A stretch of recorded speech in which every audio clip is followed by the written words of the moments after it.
Hey, Dr. Kelly Watson here, and today I'm going to be talking about the academic CV. First, I wanted to start by just pointing out that the academic CV, it goes without saying, is very different from the corporate resume. So you may be used to putting together a resume, and the goal of the resume is to communicate as much information in as little space as possible. So I know generally you try to keep it front and back, and you want to highlight the most uh, salient points so that people can see at a glance, your background and experience, and that you have achieved many great results in your career. So that's great. And I remember when I first put together my academic CV for part of my PhD course, I had no idea that it could be multiple pages, and that the expectation is that you actually are exhaustive in all of the things that you've written or published or things like that. So it is a very different mentality as you're preparing to write this. So think about, yes, of course, you want to be clear and salient, so that people can quickly understand where you're coming from, but at the same time, you're going to want to be quite comprehensive in some of the relevant experiences that you're going to get that are relevant for academia. So a normal academic CV usually starts with after you get your contact information, um, which usually includes your Orchid ID and things like that, normally you would have a LinkedIn link if it was your resume. But yeah, so you're going to have this section at the top that's going to be just contact information, and you want to have any affiliation with the university that you have. So right now, your affiliation is going to be with the school that you're at for a DBA, and that's okay. And it can change after graduation, but it's nice for folks to see that. And then usually in the academic CV, there is a section at the top that's kind of the professional summary or the profile, but it really usually is research interests, because a practitioner or an academic is well known in their field for contributing to a particular line of research. And so what those research interests is something that kind of sets them apart. So in a way that your expertise sets you apart in the resume. So the problem, obviously, for a DBA student that's brand new is that you don't actually have any research interest because you haven't published anything yet, and you may not even be interested in continuing to publish. So it is acceptable on your CV to have a professional summary or profile at the top that really just kind of brings together that hybrid of academic and practitioner. So you'll want like your professional identity, I'm a senior leader in an organization, or I'm an entrepreneur with this much experience. But then where are your areas of expertise? Like, what is the research lens that you kind of most strongly identify with? So maybe it's organizational change, maybe it's strategic leadership, whatever that may be. And then how does your doctoral research apply to these real world contexts? So taking a moment to really position yourself as why you, the scholar practitioner, have strength in these areas. And then it's okay to put what your aspirations are. If you're seeking a teaching position, a full-time teaching position, that's great. If you're seeking, guest lecturing, that type of thing, that's okay to have that in your summary profile, because it helps, again, with somebody to just orient you and understand where you sit in all this. So the next section is going to be your education section.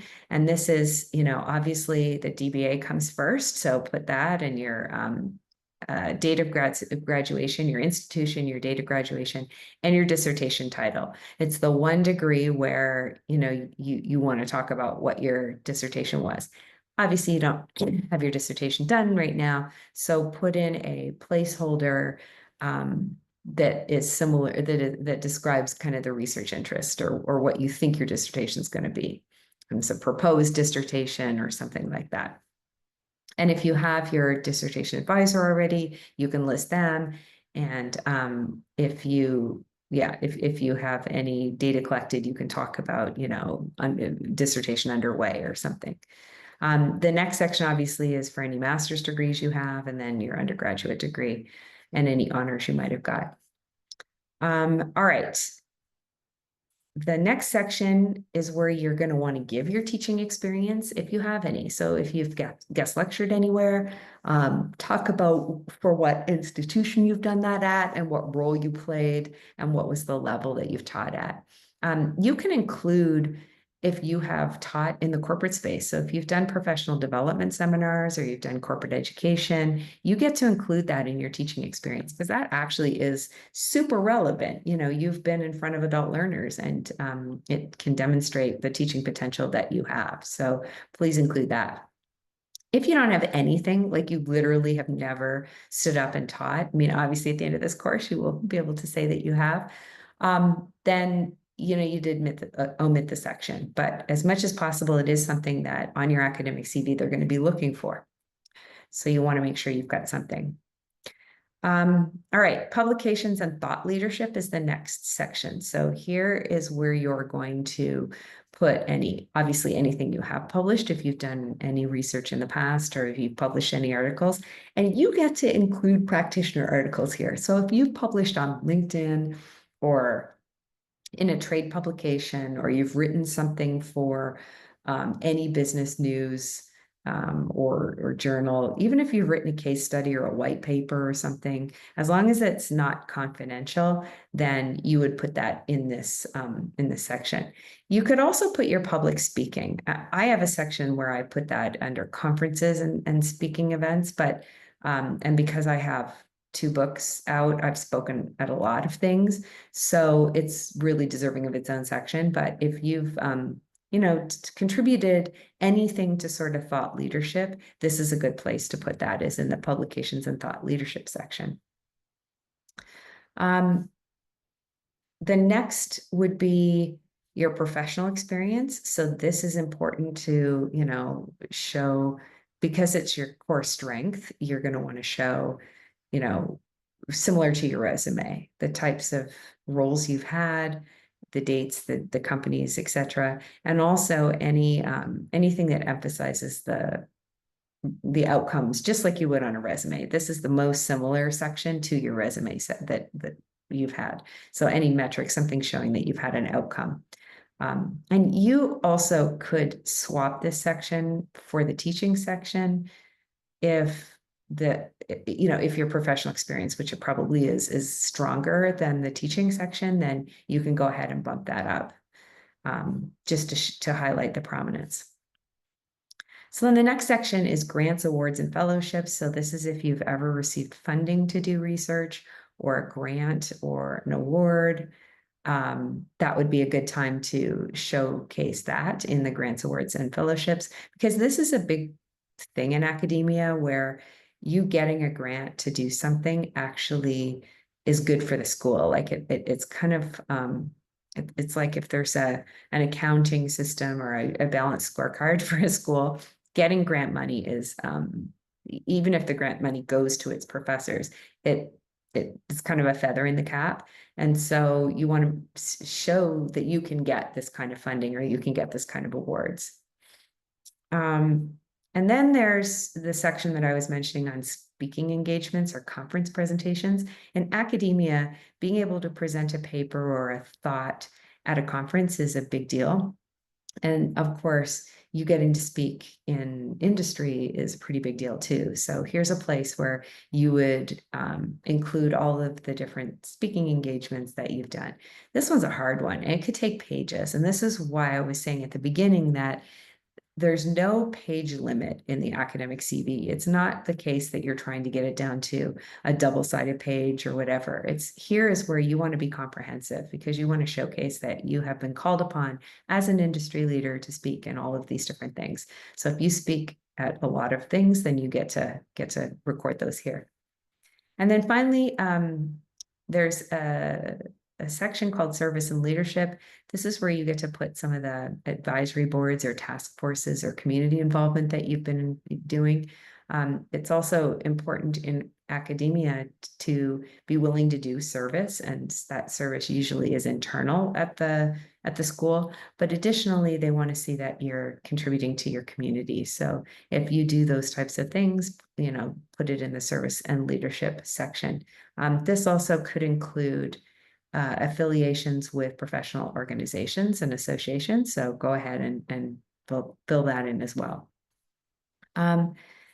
So overall, the academic CV is very different from the resume in that it is much more comprehensive and really geared towards showcasing the things that academia cares about a lot. And they do care about your professional experience. That is definitely your strength and something that's really important.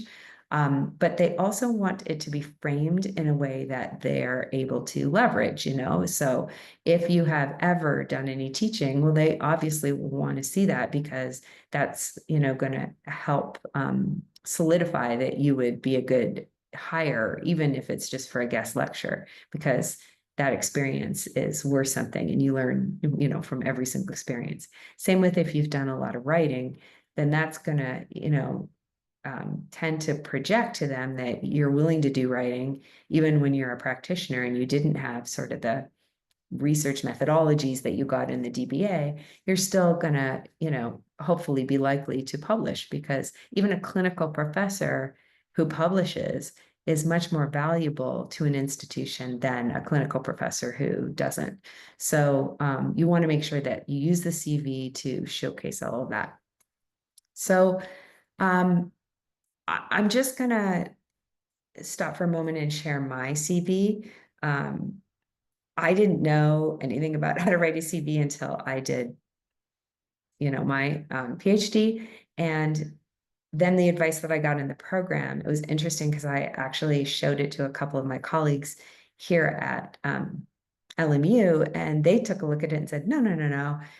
You need to have way more in here. And so they actually encouraged me to put a lot more in. So I'll show you what I mean.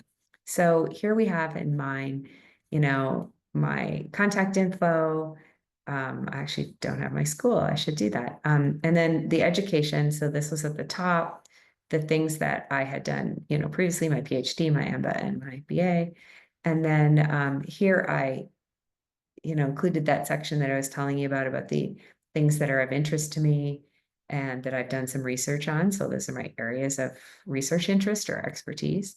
And then again, I've bumped up my professional experience over my teaching because this is what I'm leading with. This is, my practitioner experience is a big value that I'm bringing to the situation. So there's my consulting company that I've run. And then I've got my teaching experience underneath. I didn't have it in separate sections, but this is just how I did it. And then all my professional experience from the past. Then I have a section called professional publications.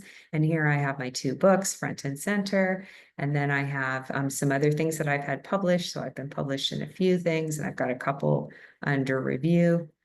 And that's in the academia. These are the peer-reviewed articles and projects. And then I have in the professional trade articles and publications, I have a ton of stuff because I have written a lot, including my own company's blog for many years. I've contributed or wrote all of these.